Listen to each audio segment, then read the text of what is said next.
अस्सलाम वालेकुम dear student. आज हम पढ़ेंगे applications of first law of thermodynamic. First law of thermodynamic हमारे पास क्या था कि अप्लाइड हीट बराबर थी del U plus del W के। फर्स्ट लॉ ऑफ थर्मोडायनामिक था हमारे पास ये, और एप्लीकेशन का मतलब है इसके इस्तेमालात। थर्मोडायनामिक के अंदर ये लॉ यूज करके हम क्या कुछ इन्वेंट कर सकते हैं, बना सकते हैं कुछ ऐसे सिस्टम जो इस लॉ पे डिपेंड करते हैं। अब फर्स्ट लॉ ऑफ थर्मोडायनामिक बेटा क्या है? Law of conservation of energy है।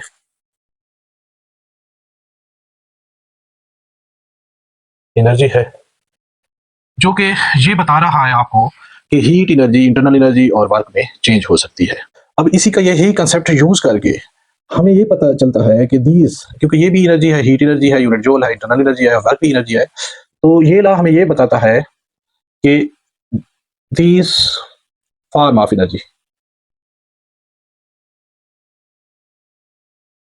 कौन कौन सी? Heat, internal energy and work are interconvertible, एक दूसरे में कन्वर्ट हो सकते हैं। जब ये फॉर्म ऑफ एनर्जी एक दूसरे से में कन्वर्ट हो सकते हैं तो इस लॉ को अप्लाई करके हम कुछ डिवाइसेस जो इस लॉ पे डिपेंड करते हैं, जैसे हीट इंजन है,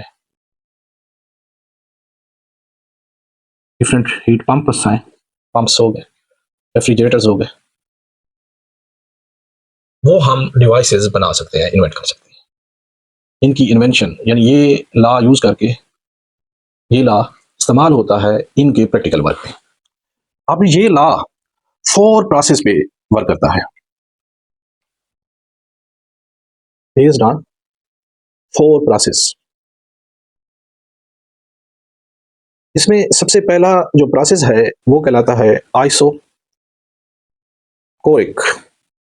प्रोसेस। यानी इन प्रोसेस को हम यूज करके ये डिवाइसेस एग्जैक्टली नहीं, किसी हद तक ये प्रोसेस यूज करके ये डिवाइसेस बनाए जा सकते हैं। पहला है आइसोकोरिक प्रोसेस। अब ये वो प्रोसेस है जिसमें वॉल्यूम सिस्टम की क्या की जाती है, कांस्टेंट रखी जाती है, प्रेशर और टेम्परेचर में चेंज, वो चेंज होगा क्योंकि ये स्टेट वेरिएबल है, स्टेट ऑफ सिस्टम हमें बताते हैं। Volume, pressure, temperature, internal energy, entropy state variable है। तो यहाँ वॉल्यूम सिस्टम की कांस्टेंट रखेंगे, प्रेशर और टेम्परेचर क्या होंगे, चेंज हो जाएंगे। तो इसको डिफाइन करेंगे, the process in which V is constant and pressure, temperature may change is called isocaric process। तो क्या कहेंगे, isocaric process कहेंगे। अब कंसीडर करें एक गैस इनक्लोज इन सिलेंडर है। इस गैस को हम क्या करते हैं, वॉल्यूम कांस्टेंट रखने के लिए पिस्टन को क्या करेंगे, फिक्स कर देंगे। डेल हीट इस सिस्टम को सप्लाई करेंगे। अंदर जो गैस के मॉलिक्यूल हैं, वॉल्यूम में तो कोई चेंज नहीं आएगी, वॉल्यूम क्योंकि पिस्टन फिक्स्ड है, लेकिन वो ज्यादा विगोरसली इधर उधर मूव करना शुरू कर देंगे। नतीजा तो क्या होगा, इंटरनल एनर्जी चेंज हो जाएगी, सिस्टम की इंटरनल एनर्जी रेज हो जाएगी डेल क्यू अप्लाई करने पे। तो यहाँ इस केस में आइसोकारिक प्रोसेस में फर्स्ट लॉ ऑफ थर्मोडायनामिक ये वाला डेल क्यू, उसकी ये शेप हो जाएगी डेल यू प्लस, क्योंकि पिस्टन ने मूव नहीं करेगा, ये फिक्स्ड है, इसमें चेंज इन वॉल्यूम क्या हो गया, जीरो हो गया। चेंज इन वॉल्यूम जीरो हो गया तो हमारे पास वर्क जो होता है वो पी डेल वी होता है। तो यहाँ del U plus P into zero आ जाएगा, चेंज इन वॉल्यूम जीरो है। इस सिचुएशन में अप्लाइड हीट सारी की सारी इंटरनल एनर्जी को चेंज करेगी, इंक्रीज करेगी। तो फर्स्ट लॉ ऑफ थर्मोडायनामिक की ये शेप हो जाएगी, सप्लाइड हीट इंटरनल एनर्जी को रेज करेगी।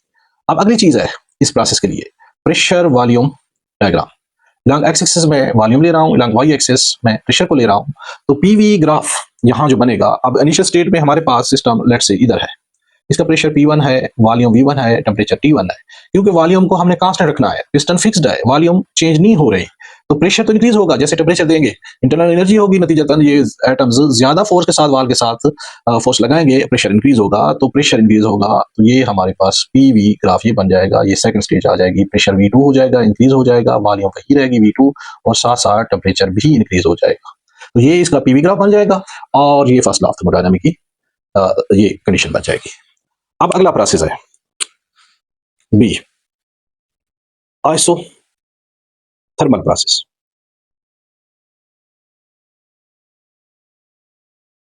आइसो मीन्स एक जैसा, थर्मल टेम्परेचर जिसमें टेम्परेचर एक जैसा रहे, मीन्स टेम्परेचर यहाँ क्या होगा, कांस्टेंट, और अगले स्टेट वेरिएबल प्रेशर वॉल्यूम में चेंज, वो चेंज हो। इसको डिफाइन करेंगे बेटा, the process in which temperature remains constant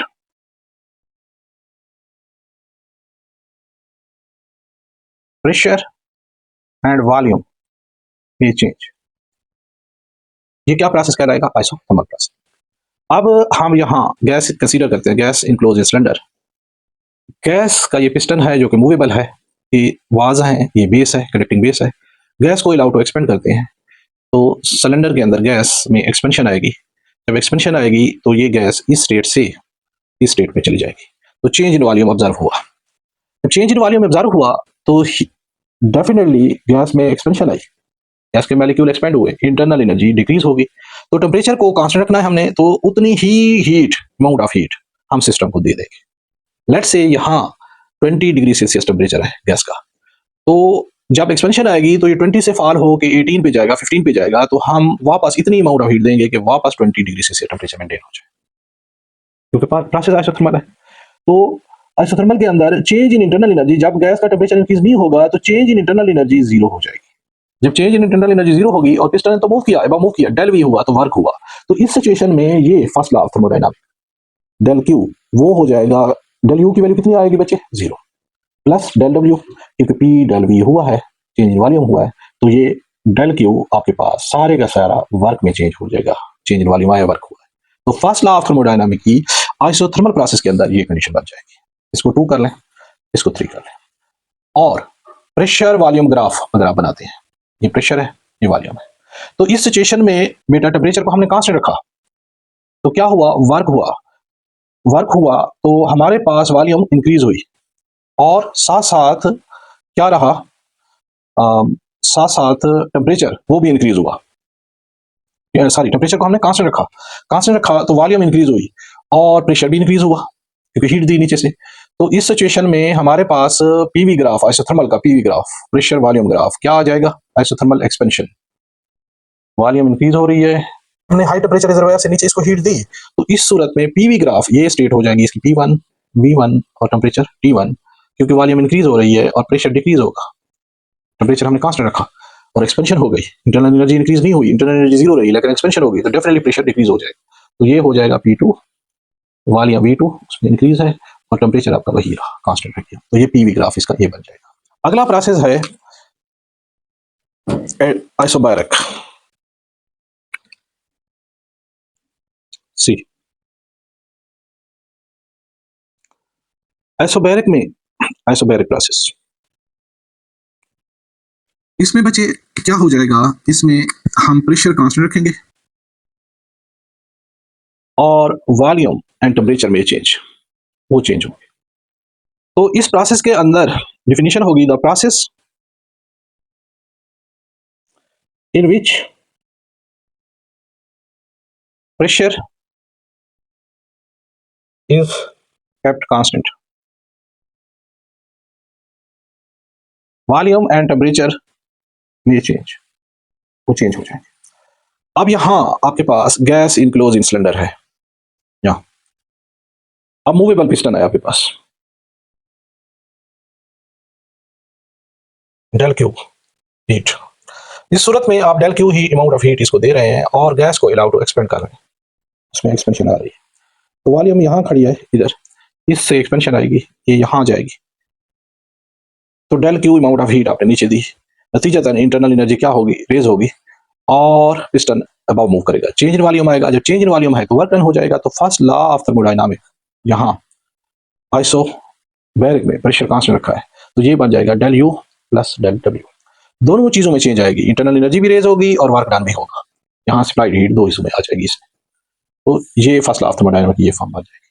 अब आइसोबैरिक के अंदर जो पीवी ग्राफ बनेगा, प्रेशर वॉल्यूम ग्राफ, आइसोबैरिक के अंदर प्रेशर आपने कांस्टेंट रखा तो ये पैरेलल टू वॉल्यूम एक्सेस हो जाएगा, क्योंकि प्रेशर यहाँ P1, टेम्परेचर T1 और वॉल्यूम V1 हो जाएगा, और यहाँ प्रेशर इसका क्या रहेगा, वही V1 रहेगा, उसी एक्सेस पे आ रहा है। लेट्स से यहाँ 2 ATM है तो 2 ATM ही चल रहा है। टेम्परेचर आपका इंक्रीज हो गया क्योंकि इंटरनल एनर्जी इंक्रीज हुई, और वॉल्यूम भी इंक्रीज हो गया क्योंकि पिस्टन अबाउट मूव किया। अब अगला प्रोसेस हम डिस्कस करेंगे एडियाबैटिक प्रोसेस। डिफिनीशन बच्चे इसकी हो जाएगी, the process in which temperature does not remains constant. इसमें टेम्परेचर कांस्टेंट नहीं रहेगा, एडियाबैटिक चेंज होगी। एडियाबैटिक चेंजेस या प्रोसेस दो तरह के होते हैं। पहला है एडियाबैटिक एक्सपेंशन।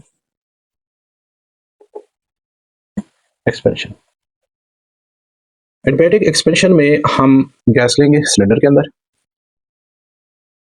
इस सिलेंडर की नॉन कंडक्टिंग वाल्स हैं, नॉन कंडक्टिंग बेस है, और मूवेबल पिस्टन है, नॉन कंडक्टिंग है। गैस मॉलिक्यूल इसके अंदर इनक्लोज है, जहां इसको हम रखते हैं इंसुलेटिंग टैंक के अंदर।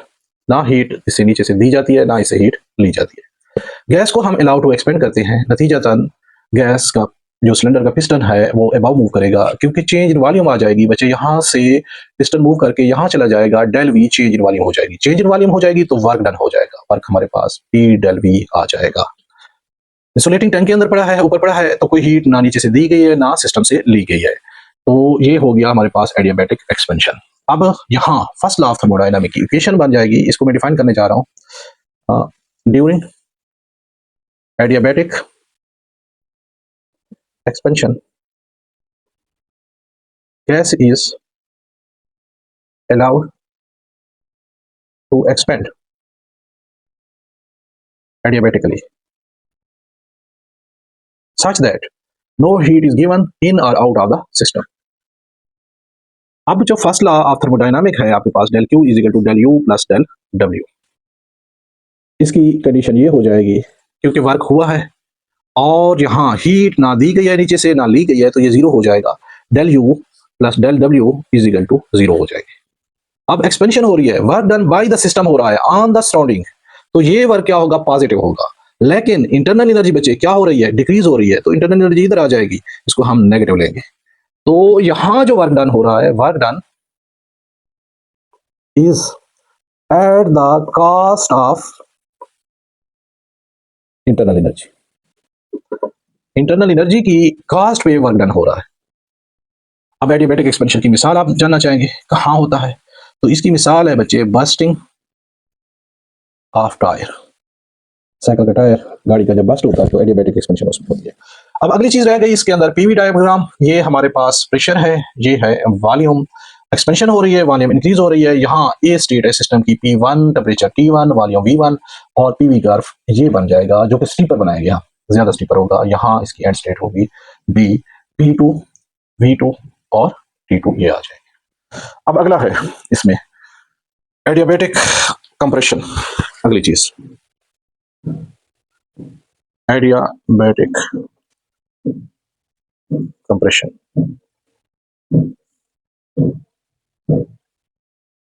कंप्रेशन, तो एडियाबैटिक कंप्रेशन में हम gas enclose in cylinder again लेंगे। अब इसको इंसुलेटिंग टैंक पे रखेंगे। सिस्टम इस स्टेट में खड़ा है, इसको हम ऊपर से कंप्रेस करेंगे adiabatically. Heat in out zero होगी, डेल क्यू जो होगा वो जीरो होगा। सिस्टम अगली स्टेट में चला जाएगा, कंप्रेशन हो जाएगी। जब कंप्रेशन हो जाएगी तो ये सिस्टम इधर आ जाएगा, चेंज इन वॉल्यूम हो जाएगा, अकर हो जाएगा, तो कोई हीट इन आउट नहीं होगी। अब इसको डिफाइन करने जा रहे हैं, ड्यूरिंग एडियाबैटिक कंप्रेशन